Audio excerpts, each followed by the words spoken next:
Hello. Good morning. Do you remember Jackanory? I do.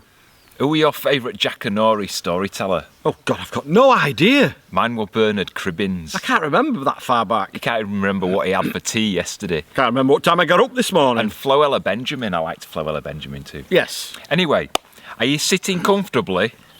Then we'll begin. Do you remember that? Yeah.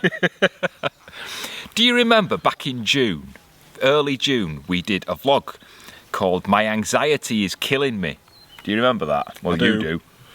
I do. And we recorded that back in early June, but it was about something that happened in early May, the first week in May.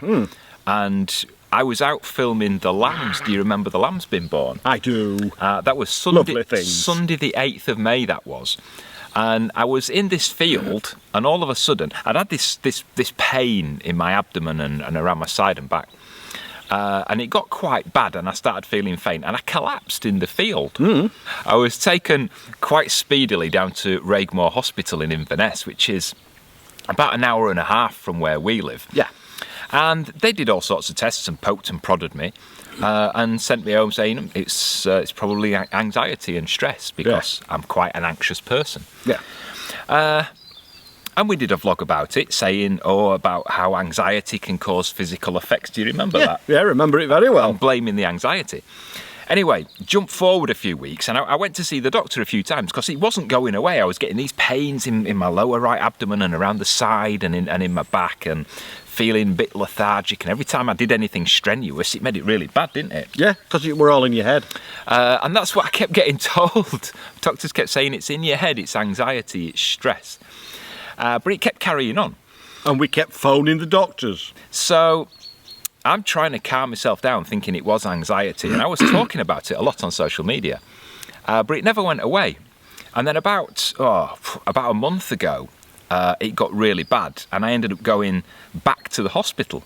And they did some more tests, and everything's fine. It's all in your head. Go home. It's all in your head, go home. And then about 2 weeks ago, we went to Inverness, just shopping just for a day out, to try and relax, to get rid of the anxiety, because it was all in my head. Failed. And it failed miserably. I ended up collapsing again in a really nice garden centre, which is a shame because it was lovely, wasn't it? Yeah, we didn't buy anything, we didn't get a chance. We didn't get a chance. We nearly bought a stag if we'd have had £5,000. I wish. It was beautiful. But I nearly collapsed. And the pain was just like it has been all the time, really bad. But I have quite a high pain threshold, so I don't moan about pain a lot, do I? We'd been phoning the doctors a lot.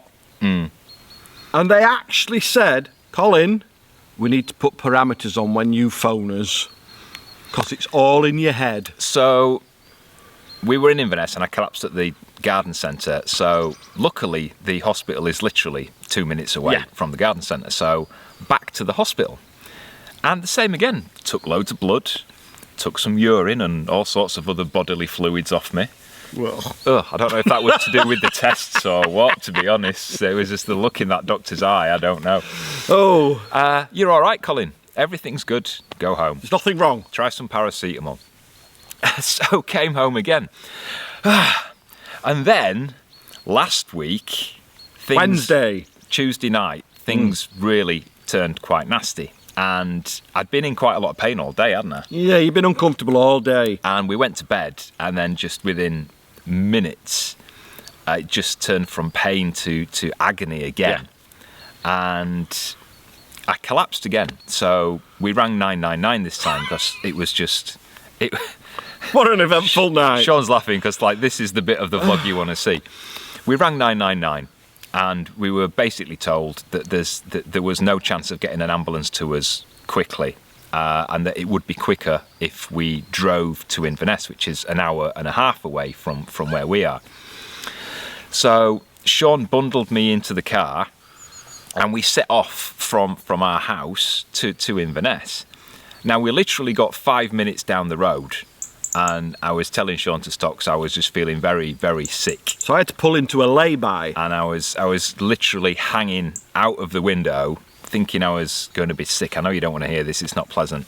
Now, if you know the A9, you'll know that there's lay-bys quite often, every mile or two.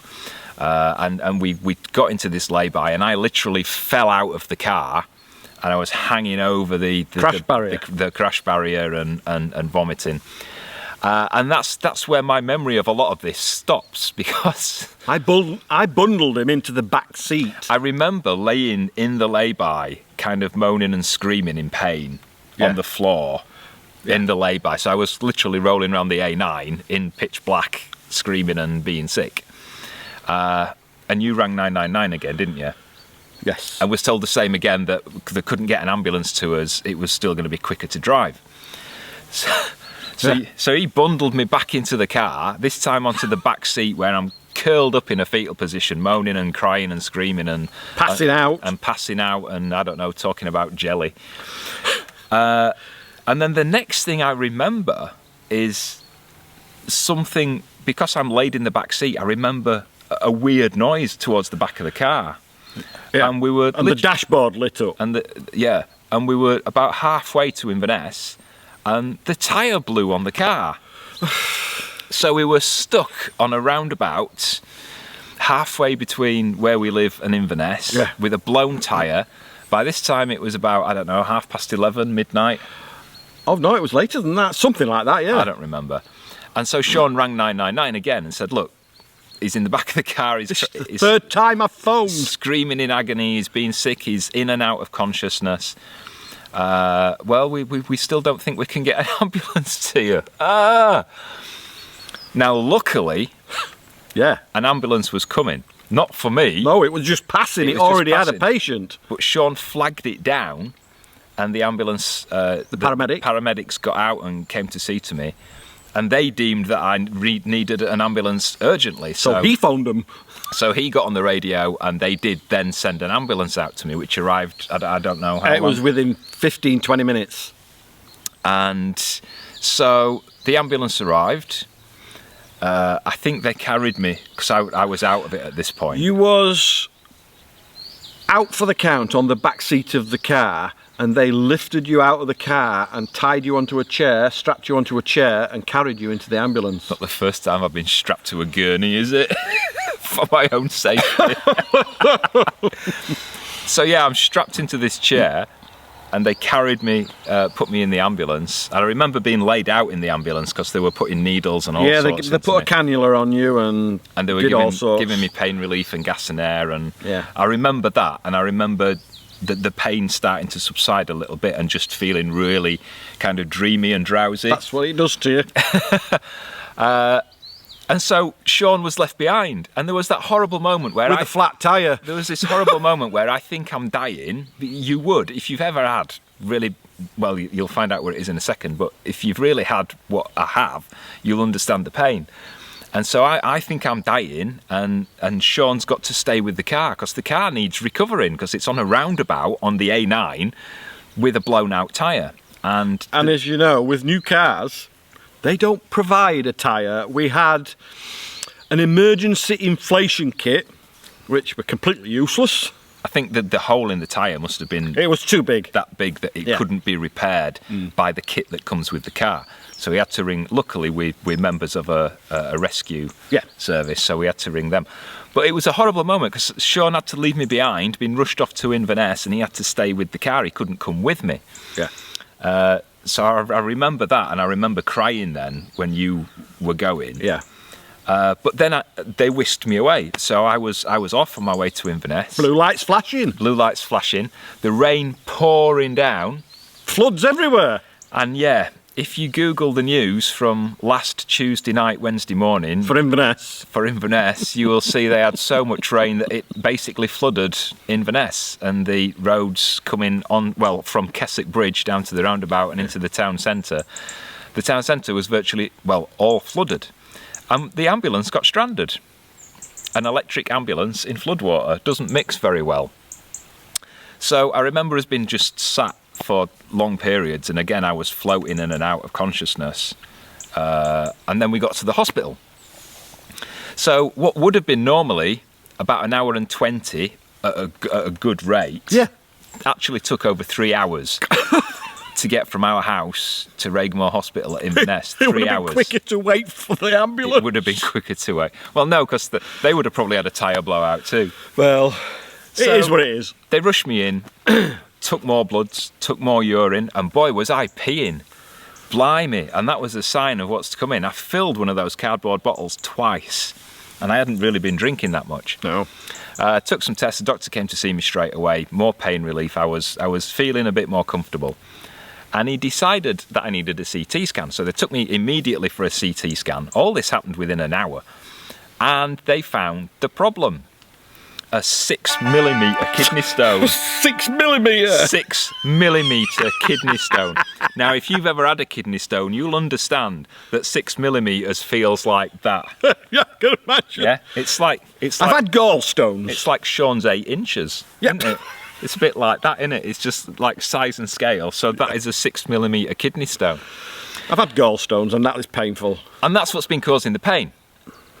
Now, the good news is that we finally know what's caused the pain For all these months. for all these months. It wasn't in my head. Doctors. The complicated news is where it is. It's quite high up near my kidney. It's not trapped, it's not causing an obstruction, It just won't move. but it just won't move. Which is why every time I'm doing anything strenuous or anything in particular that aggravates it, that's when it's causing me the pain. And if you've had kidney stones, you'll understand the pain. So I'm in a bit of a, not lido, that's like an open air swimming pool, not libido. That's sex drive, innit? What's the word I'm looking for? Limbo. I'm in a bit of limbo now. Oh my God. Because 6mm is exactly the point where they either do intervene or don't intervene. And If it was 6.01, they intervene. Yeah. Bizarre. so they're not doing anything. The doctors reckon there's a 40 to 60% chance that it will pass on its own. It's not going to move. It hasn't moved for months. Yeah, for over 4 months it's been there, we think now. So they have referred me it's an urgent referral to get it looked at and to treat it, which they're probably going to try and break it up, which is still going to hurt when it comes out. Yeah. But hopefully it's going to get it out and stop all these months of it being in my head. I'm sorry I keep saying that. Yeah. So this week, this is the vlog. Just an because update. I've not really been up to hopping about doing adventures and things like that. No, not this week. But we wanted to update you to let you know what was going on. Yeah. And hopefully within the next couple of weeks, there'll be a plan to get it sorted. So stay tuned. If you're in the Highlands and you hear loud-pitched screams, you know something's happening. It's you and your foot. Sprained foot, sprained knee. Oh. What is it about turning 50 that all of a sudden you start falling apart? Every time you get up to stretch, it's like, Oh. Yeah, I stretched in bed the other morning and sprained my ankle. oh dear. Anyway, you know now. Don't worry. Send supportive messages. Don't tell me how bad it is, because I know. Yeah. Be nice. And hopefully next week we'll have some news on that. Also next week, starting on the train bar. Ooh. Work has started, but we've got a plan on what's going on in there. Yes. Which we're going to tell you about next week. We're also going to tell you how you can get involved. Yeah. If you want your name on trains and stuff, it's going to be ace. There's going to be crowds of viewers on station platforms. There is. Make sure you've got short names, because I can't spell very well.